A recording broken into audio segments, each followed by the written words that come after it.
ডাইল দিছি, ডাইলে একটু চাউলও আছে তার মধ্যে দিয়ে দেখুন দিছি। 2টা কাঁচা লঙ্কা দিলাম, ছোট ছোট করে 2 সাইড কয়েক টুকরা আদাও দিছি দিলাম লাগাইয়া সুইচ দিলাম। পুরা মিহি করতাম না, একটু একটু দানাদার রইব, এটা খাইতে স্বাদ লাগে। আছে পেঁয়াজ, পেঁয়াজের মধ্যে একটু লবণ দিয়ে এটা একটু নরম হইব। ডাইল বাটা হয়ে গেছে, এখন এই যে পেঁয়াজের মধ্যে একটু লবণ মাখাইছি, তারপরে একটু নরম রাখি দিয়া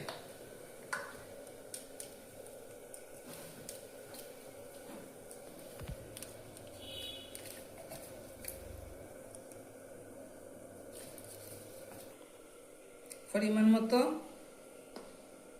হলুদ গুঁড়া,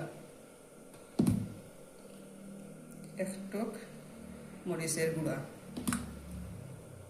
একটু জিরার গুঁড়া, একটু গোলমরিচের গুঁড়া,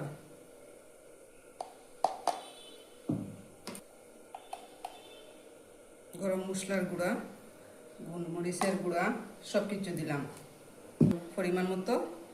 পেঁয়াজের মধ্যে একটু লবণ দেওয়া আছে, এখন ডাইলের মধ্যে পরিমাণ মতো দিলাম ফাটা।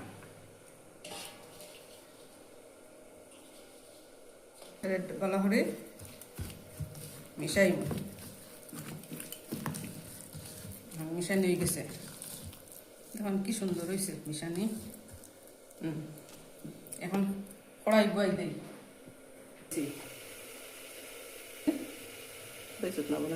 কড়াই বইছি, এখন কড়াইটা গরম হয়ে গেছে, এখন আমি সাদা তেল দিলাম,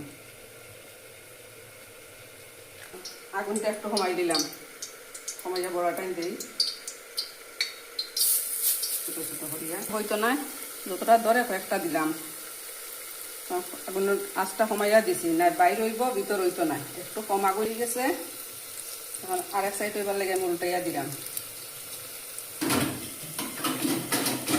রানি শেষ।